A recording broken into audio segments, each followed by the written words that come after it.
Section 4. You will hear a lecture about the history of the tomato. First, you have some time to look at questions 31 to 35 on page 166.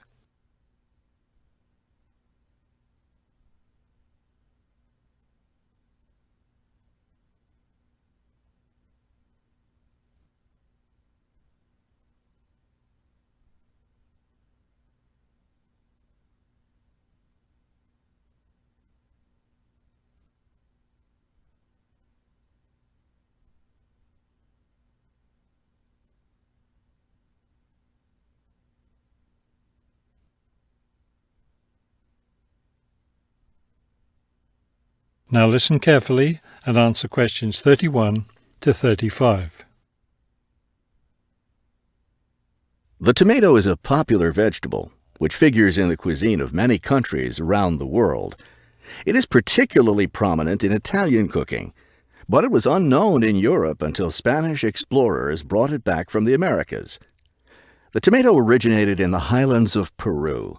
From there, it eventually found its way to Mexico, where it was cultivated by the Aztecs. The Aztec tomato wasn't the large red vegetable we know today. Rather, it was small and yellow. When this small round fruit arrived in Italy, it was named golden apple for its bright yellow color. You'll notice I just called it a fruit. That's because a tomato is botanically a fruit, even though most everyone calls it a vegetable. The actual word tomato comes from the Aztec name for the vegetable, meaning plump thing. The tomato arrived in Europe in the 1500s and quickly became a popular food in Spain and Italy. In the late 1600s, the Italians began publishing recipes that used tomatoes. The British, however, had a different attitude toward the vegetable.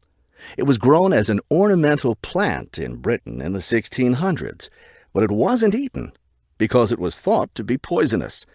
It wasn't until the 1700s that tomatoes became part of the daily diet in Britain. Before you hear the rest of the talk, you have some time to look at questions 36 to 40 on page 167.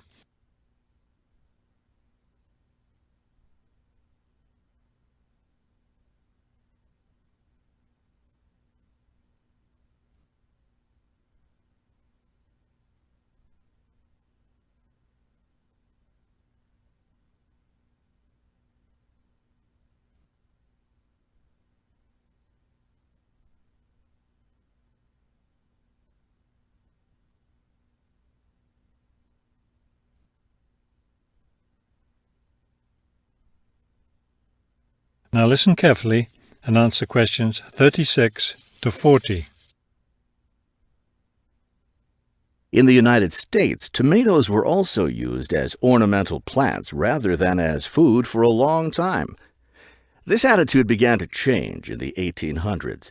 In 1806, a gardener's calendar mentioned that tomatoes could be used to improve the flavor of soups and other foods. Thomas Jefferson did much to enhance the tomato's reputation as a food. He first served tomatoes to visitors at his home in Virginia in 1809.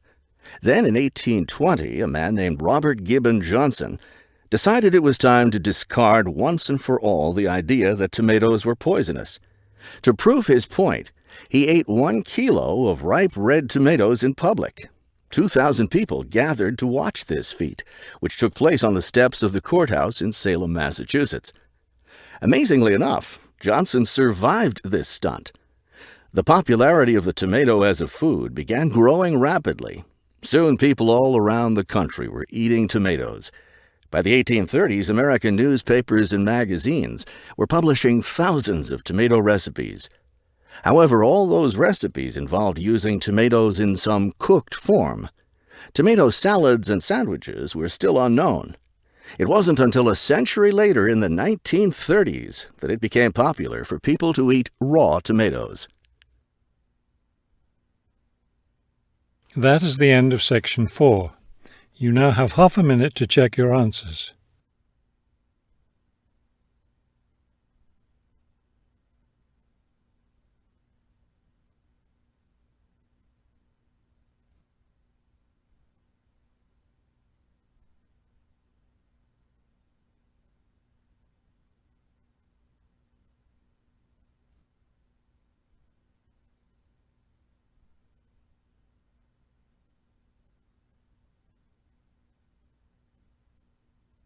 You will now have 10 minutes to transfer your answers to the listening answer sheet.